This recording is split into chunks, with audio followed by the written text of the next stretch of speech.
Hi guys, welcome back to PianoBuffs 24 Days Scales Challenge. I already recorded 14 scales and today is our day 15. We are moving on to the second part of the circle of fifths. If you look at my screen, you will see that we already played these scales and now we are about to hit D flat major. One of the most comfortable keys, I would say. And if you would like to check all of these scales, you can go to the playlist of our 24 Days Scales Challenge. So today we will play D flat major in the interval of the 10th. We will also cover playing chromatic scales. We will hit double thirds and of course long arpeggios. So if you want to improve your technique, stay till the end. To begin with, we need to get familiar with this scale. So this is the tonic chord of D flat major.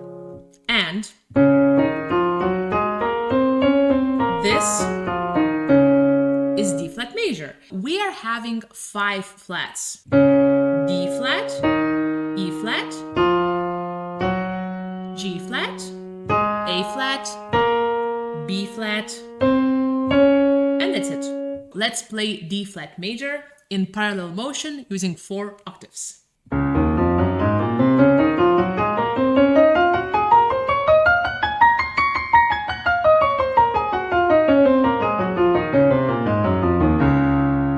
So it might feel very counterintuitive. Even though we have more flats, actually this scale feels very, very comfortable.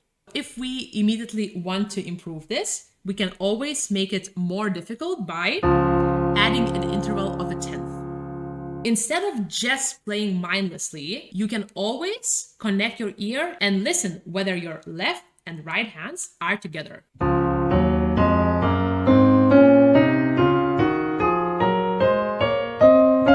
You will notice that normally your left hand will be slower, especially in the faster tempo. Let's try this.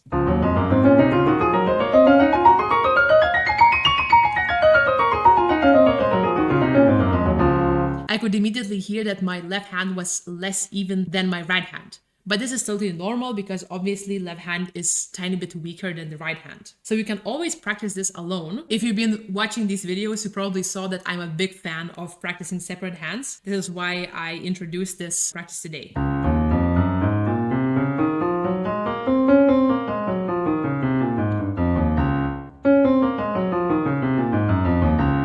It might feel very comfortable playing here, but once you get to the top, you lose the center, this suddenly becomes less comfortable.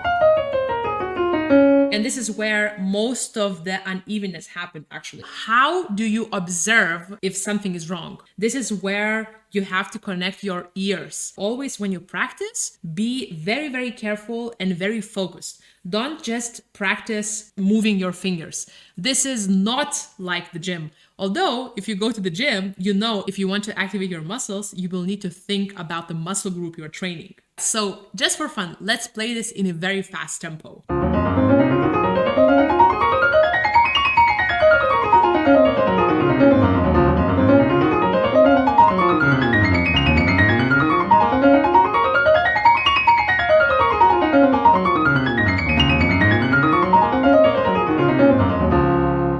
If you want to play the scale fast, you need to find a pulse which is comfortable for you. I actually put an accent on every 8th note.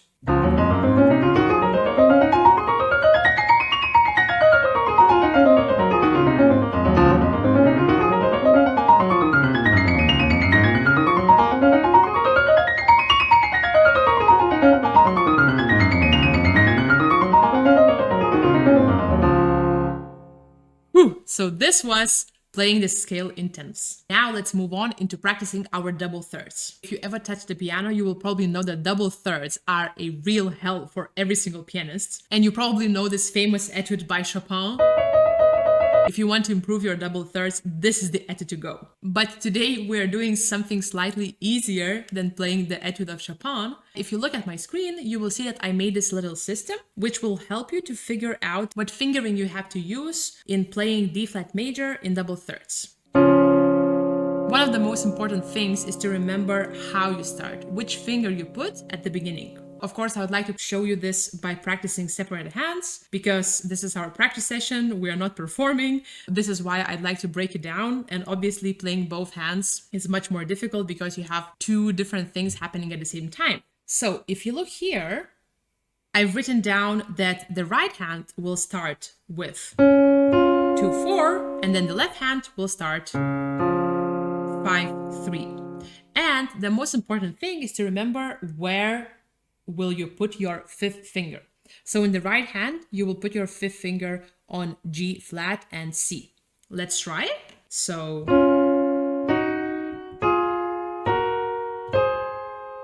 you see?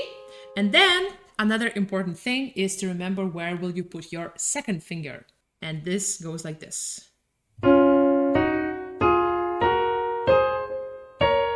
Second finger on D flat. Very, very important. And this is what you get.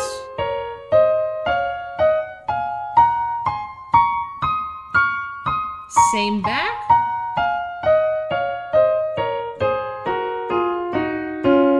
Let's see what happens with the left hand. Your fifth finger on B and second finger on G flat. Good news is that in the left hand, we only use our fifth finger once.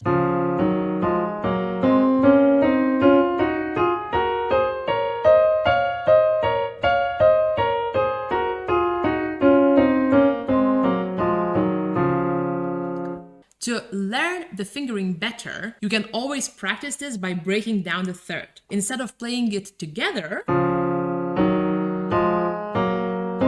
you can use exactly the same finger, but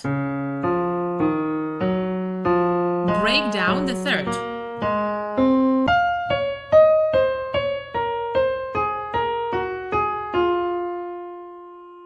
Confusion? Back on track. And always remember that your right hand must stay very relaxed on your leg. Don't tense your right hand when you practice your left hand. A bit faster.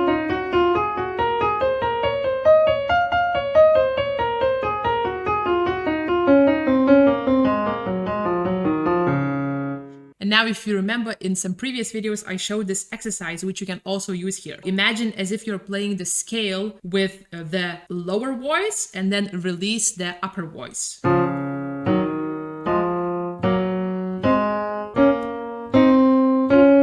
And move very quickly. You can do the same by swapping.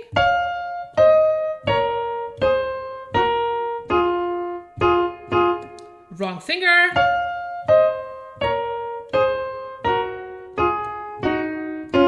Remember that playing double thirds is very confusing, so don't worry if you mix up your fingering at the first time. Okay, and now let's split the thirds in the right hand. We start with the second and fourth finger.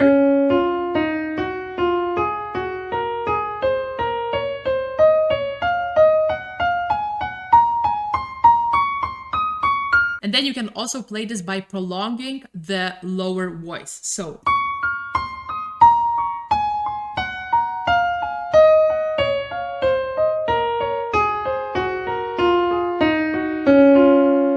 What you are learning here is actually playing legato with your double thirds. As much as possible, of course.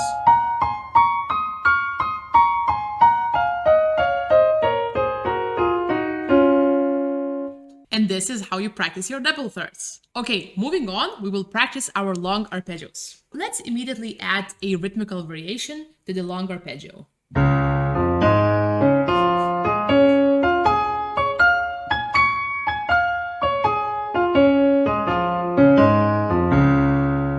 What you're training here is learning this moment of relaxation. Because when you play fast, you want to find these small moments where you can relax so you don't get tense.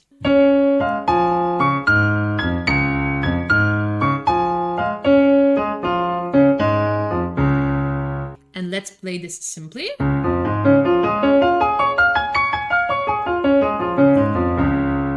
Okay, Okay, let's do the first inversion. And this is how you can practice this.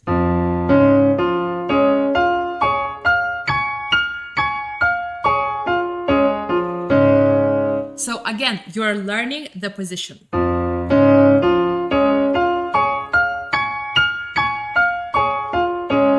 If you want to check where you stand with your technique, you can always play this fast.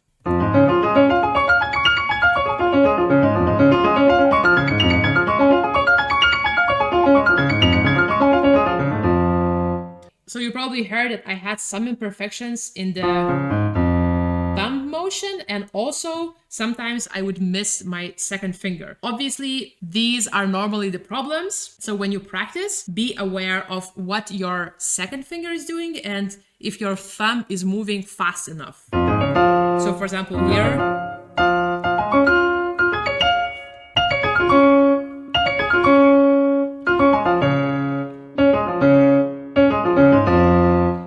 And let's hit the last inversion.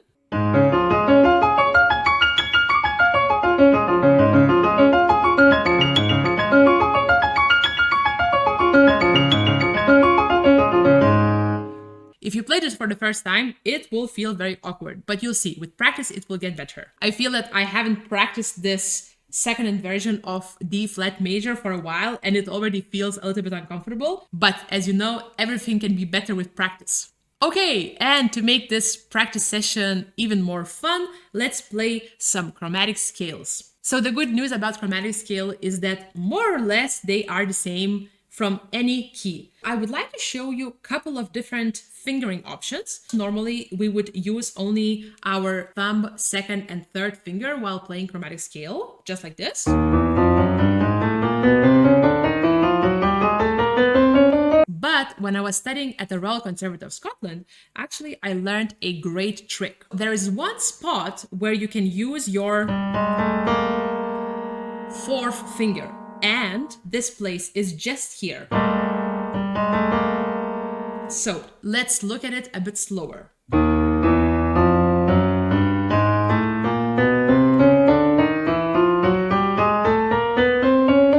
And actually the very good reason to do it is because if you play only with these three fingers, your thumb gets tired. But this one position where you put the fourth finger, here and here, allows your hands to relax a little bit. Let's do this faster.